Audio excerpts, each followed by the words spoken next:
End Time Signs, latest events 2020. Welcome back to Signs and Wonders, guys. Thank you all so much for watching. Massive thank you to my Patreons and channel members.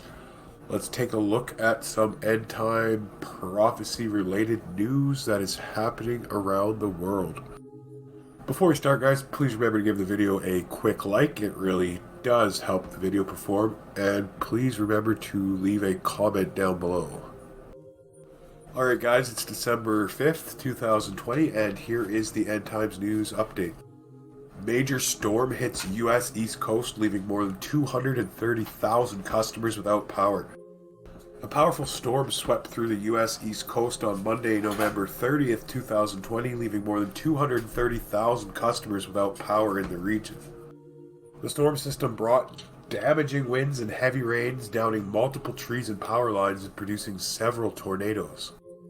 Most of the customers affected were in Maine, some more than 100,000 lost power, followed by Massachusetts, where 47,000 affected customers, Rhode Island with 32,000, Connecticut with 28,000, and New York with 23,000 customers power lost.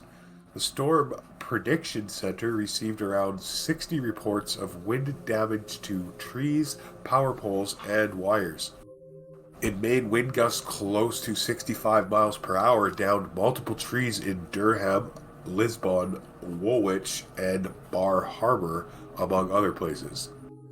As of Tuesday, December 1st, about 102,000 people remain without power in the state, according to Power Outage US. In Massachusetts, multiple crashes occurred due to wet and slippery roads, with one which resulted in a punctured fuel tank and spill. Thankfully, no serious injuries were reported, according to the state police. As powerful winds continued, authorities advised people to secure any loose outdoor items and prepare emergency lights in case of prolonged outages. People are going around telling people to bolt stuff down and lock stuff down, so yeah, they're telling people now, guys, get prepared, get ready, here it comes. The system also produced a tornado 14 miles west of Dover, Delaware, the National Weather Service confirmed, and possibly at least one twister in Montgomery County. Meanwhile, coastal flooding was reported in the Bower area. Tropical Cyclone Berevi makes landfall over Sri Lanka, heads toward Tamil Nadu. Tropical Cyclone Berevi made landfall over northern Sri Lanka late December 2nd, 2020, with maximum sustained winds of up to 55 miles per hour and heavy rain. This is the fifth named storm of the 2020 North Indian Ocean cyclone season and the second to form in the Bay of Bengal in only a week. Berevi is now heading toward Tamil Nadu, where the red alerts are in effect. There are currently no reports of casualties. Berevi crossed the Sri Lanka coast just north of Trincomalee between 2230 and 1130 hours on December 2nd, with wind speeds between 80 and 90 kilometers per hour, according to the IMD. Sri Lanka's Disaster Management Center, or the DMC, issued a red alert ahead of the landfall and evacuated 75,000 people from the east coast. The DMC asked fishermen not to venture out to sea and ordered the closure of schools along the path of the cyclone for 3 days. Chief of Sri Lanka's Meteorological Department, Atul Karunakanakani, long name, said some areas can expect up to 200 millimeters or 8 inches of rain before the cyclone exits land and emerges in the Gulf of Mannar. MD has issued a red alert for several areas of southern Tamil Nadu and Kerala on Thursday and suspended fishing activity until Friday, December 4th. Sri Lanka's Disaster Management Center issued a red alert ahead of the landfall and, like we said, evacuated 75,000 people from the coast. It's pretty crazy, guys. They're not even allowed to go out fishing. This is how a lot of people make their livelihood around there from fishing, so you know a storm is bad when they're telling people don't even go out fishing. We're seeing a lot of these storms, hey guys, more and more and more storms, hurricanes, cyclones. It's getting more frequent, more intense, more crazy, and I think it's just going to keep getting more frequent and more intense as time goes on. Tropical Cyclone Berevi, I think, was first spotted near the land at 08:45 a.m. on December 3rd, 2020. Credited the UMATSAT Meteorology 11 Rambaka TV News. So, like I said, the IMD guys has issued a red alert for several areas of southern Tamil Nadu and Kerala on Thursday, and they suspended all fishing activity. Berevi is expected to cross the coast of southern Tamil Nadu between Pamban and Kanyakumari between the night of December 3rd and the morning of December 4th, with maximum sustained winds of 90 kilometers per hour. Heavy to very heavy rainfall at a few places with isolated extremely heavy falls are very likely over South Tamil Nadu. Strong storm surge of about 1 meter or 3.5 feet height above astronomical tide is very likely to inundate low-lying areas of south coastal Tamil Nadu and Kaniki Kamakari districts during the time of landfall and northwest Sri Lanka coast during the next 6 hours. Berevi is expected to exit into the Arabian Sea after 0600 UTC on December 5th and re-strengthen as it moves towards Somalia. Vatican says Biden presidency can play key role in Paris climate deal. So, a report from Rome, the Vatican suggested Thursday as Biden presidency might inject new life into the stagnant Paris Climate Accord after President Trump pulled the U.S. out of the deal in 2017.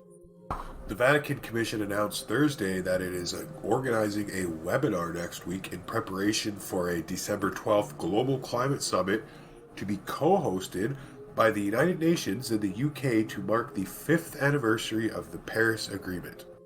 In its preparatory document, the Vatican team laminated the lack of initiative and commitment around the Paris climate goals, something it said needs to gain renewed momentum ahead of the UN Climate Change Conference, COP26, to be held in Glasgow in November 2021. Glasgow, laddie. More than 195 Paris Agreement signatories have promised to update their 2015 commitments before the end of 2020, but no major emitting countries have formally submitted new commitments to the UNFCCC, the text states. The result of U.S. elections can play a key role in the next week's developments.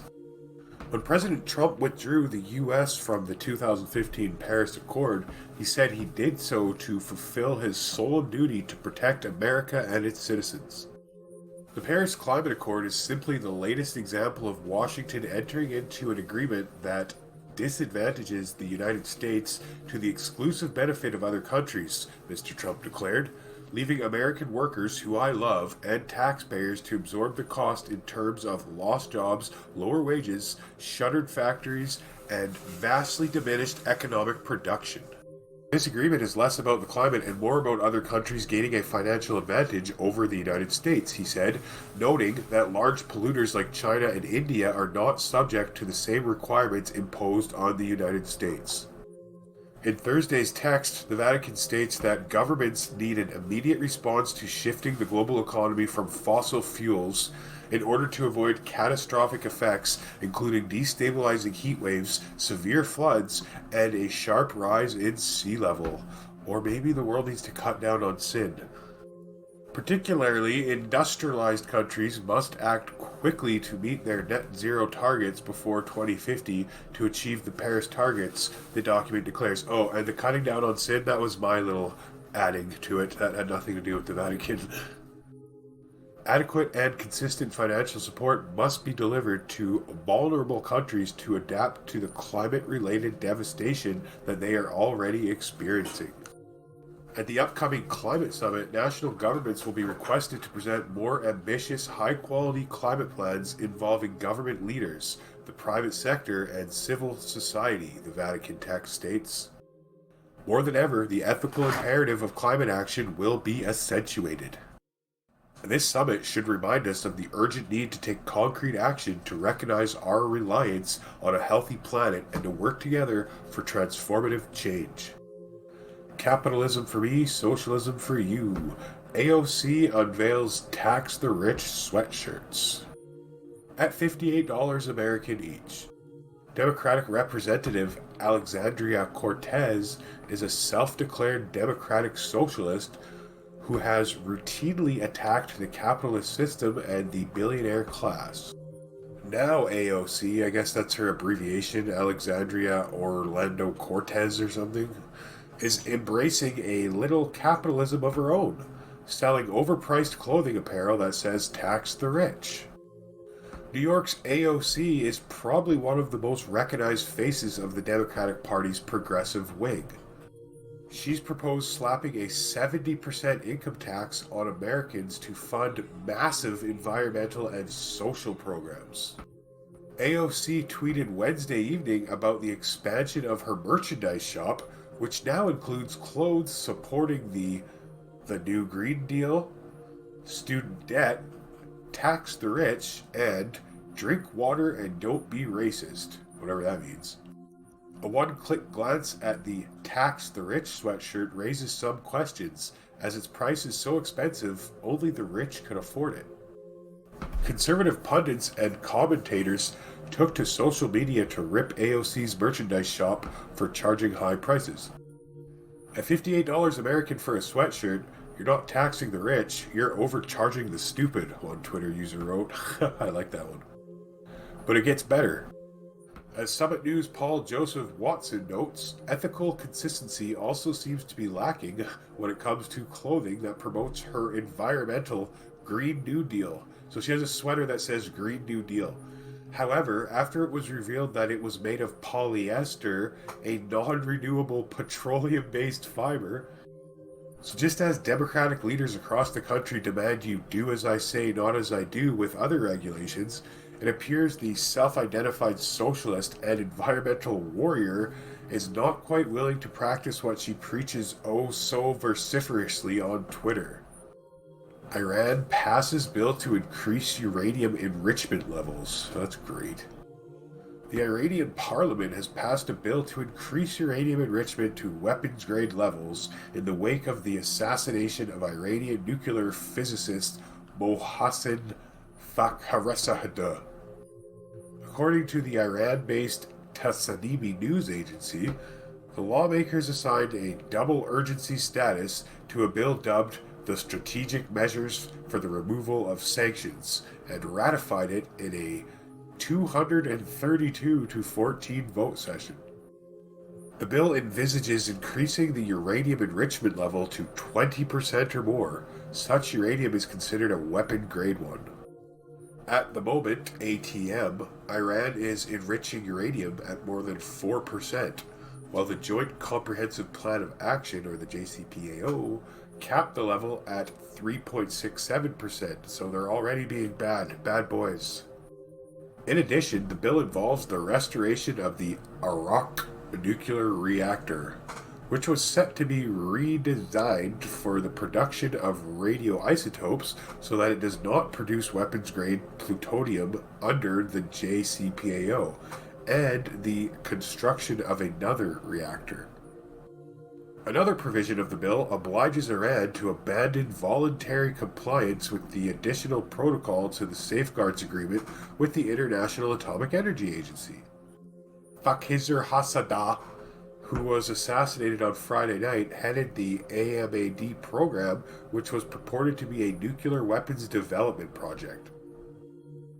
Iran has of course repeatedly denied having any military nuclear program, stressing that it only uses atomic energy for peaceful purposes. Oh, that's nice. Thank you so much for watching, guys. I love you all. Please subscribe if you're new here, and leave a comment down below, guys. I do enjoy reading most of your comments. Anyways, most of them. Some are pretty harsh, but majority of you guys are amazing. Hope to see you all at the next live event. God bless you all and your families. Have a good day, guys.